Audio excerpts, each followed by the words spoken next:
Hi, I'm Reba Hervis, Artistic Director at Overshadowed Theatrical Productions. Hey, Rebecca, what do you want to talk about today? I think we should talk about some things that we can learn in theater. Theater can give so much more than just entertainment. No. I think it has so much to teach us just as people.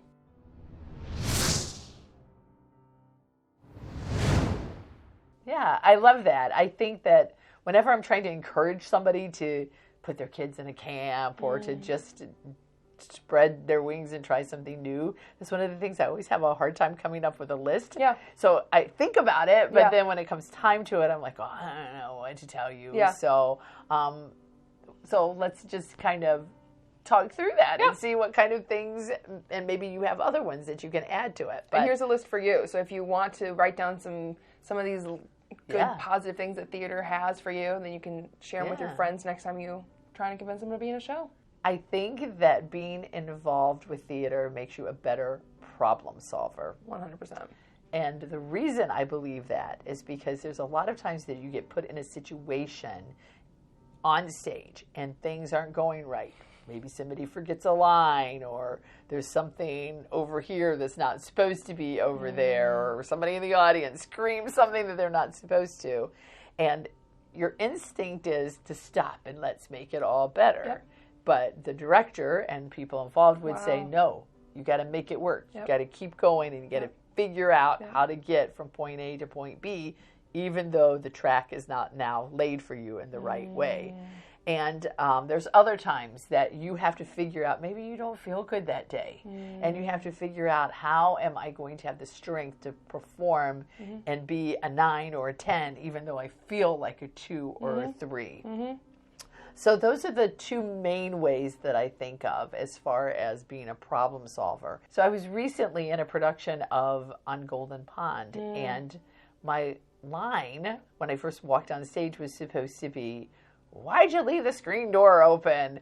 But the guy that I was playing opposite of shut. Always. And so every night at rehearsal, I'm like, what in the world am I going to do? Because it just, I don't really feel like I'm a great improviser. And so it always brought me to this point. But I had to problem solve, right? And so I just started thinking ahead. Okay, what am I going to do if he does this during a performance? And so I just changed my line, and I said, well, at least you didn't leave the screen door open and let in all those flies. Problem solving. I know, right? So have you ever been in any things that you had to problem solve? I have. Yeah. I was Aunt Polly in Tom Sawyer, and I'm all stressed. This is like our second performance, and I go out, and I'm starting to talk to Tom, and I'm realizing that I left gum in my mouth. And I was actively chewing. And so I just kind of made it a bit where I was like chewing tobacco or something, where I just kind of made it like, nah. And then I got off stage and I like threw it out. Yeah. But in that moment I was like, either I commit, or because everyone saw me yakking away at that gum. So Aunt Polly in that day was a tobacco chewer. Maybe that's why she was unmarried. I don't know, but that was rough. But you know, that's one of the things that we have to do in our whole life, whether you end up doing acting for the rest of your life or not.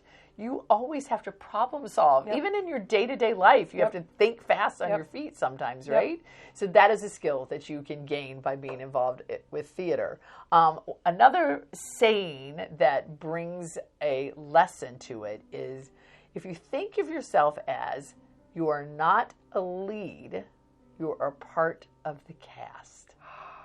I love the concept of when you are given a lead, you are given a role on and off the stage. And so often we think of, yay, I just got this lead, I'm going to memorize my lines, without thinking, oh, I just got this lead, now it's my role. And we talked about Sutton Foster, and go ahead and watch that episode, where they were expecting her, because she had the lead, well, I need you to talk to the cast more. I need you to go out with lunch for them. And like those kind of things, we don't think of that when you get the lead. Yeah. So I love that concept of you have so much more of a role than just the role on stage. It's not just for you to go and seclude yourself and be in a different dressing room and not mingle with everybody. No, you have more of a responsibility to know that, okay, to together we're doing this. And speaking of Sutton Foster, she had a whole bunch of videos, Instagram stories, that would come up while she was doing Music Man of different things that she would do where she would stand backstage as everybody else was coming off after a song, and she would high-five them as they were coming off, or she would like do something with the kids.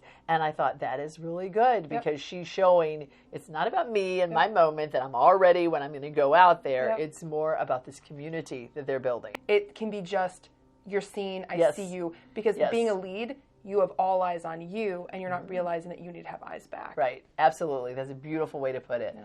So one of the things that's important about that statement is collaboration. No matter where you go in life, that again is something that you need. Whether you're an office manager, it's not all about you and how you want to run that office, but if you build the support from your team underneath you, then the office will be a nicer place to work, right? So it's so incredibly important. Collaboration. The other thing that you can learn is dedication and passion.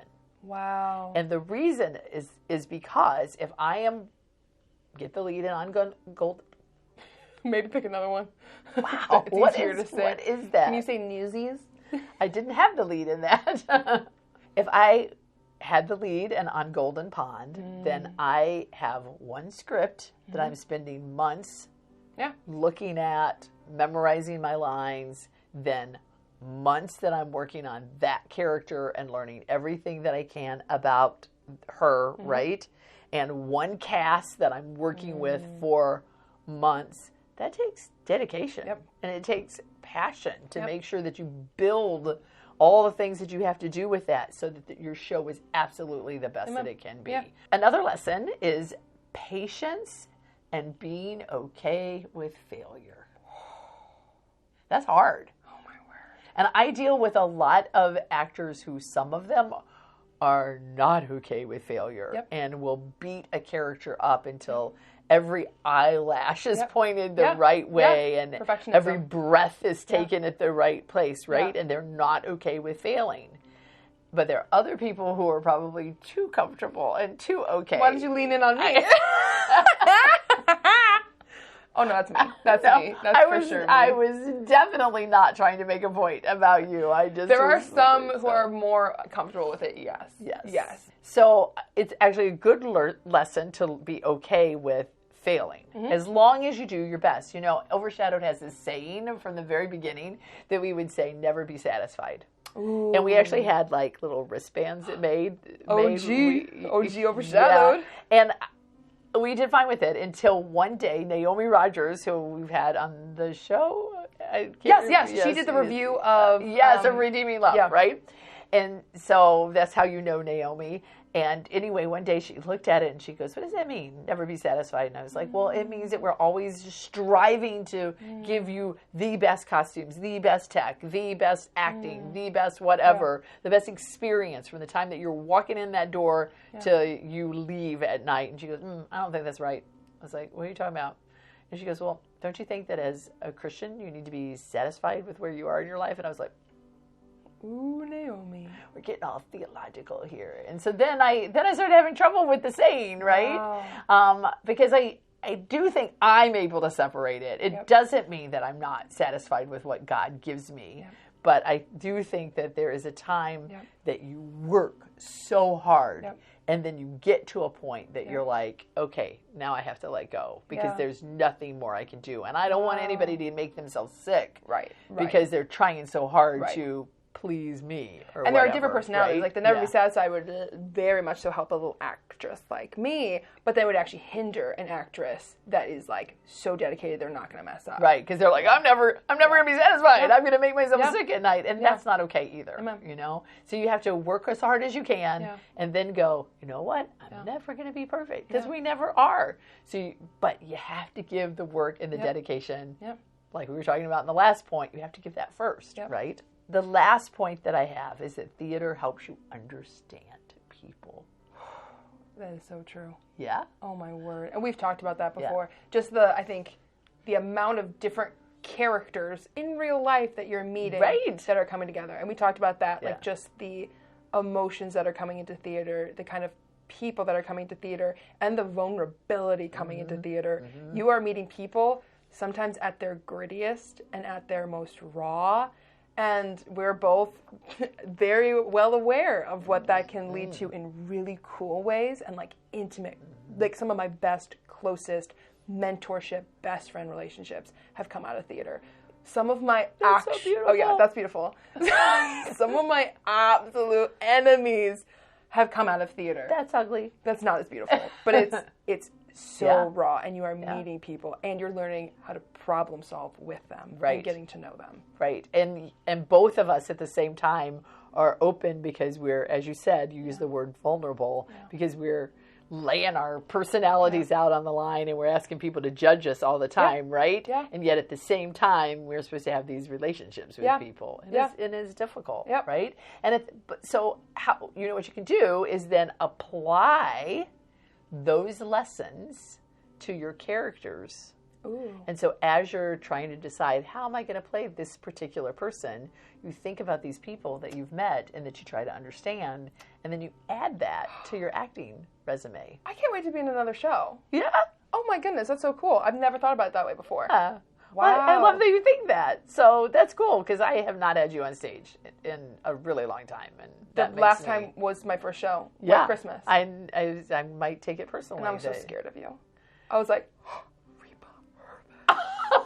and you never really worked with the ensemble. I know, that was terrible. So I didn't even know you really well. Yeah, so I remember having one dance rehearsal with you. I'm like, oh my God.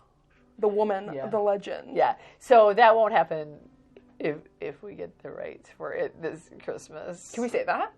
Can we say that? Could this be a little spoiler for all those watching from the wings? Yes. Big spoiler. Nora, you cannot tell a soul. My lips are sealed. Okay. This Christmas. Just for only those of you who watched this video, coming to Overshadow's stage again this Christmas. Oh my word. White Christmas. Ah! The only show in Overshadowed history that not only sold out before we opened, but we added another show and it sold out in 24 hours. So get excited, people. Get excited. It's coming back. So, but anyway, I think you need to be in it again. And I will use that. Use what you know in real life, getting to know real people. Yes. And take that on stage with you. Yep. Wow. Well, I hope that this helps you think through reasons that you need to get involved a little bit in theater and what theater can actually do for you. Just remember that when you're acting, that good acting is supposed to seem truthful. So if you cannot portray realism, then you haven't really gotten in touch with your character that you're trying to portray. Wow. So that's my parting lesson for today. So until next time, this is just me. And me. Talking to you From the wings.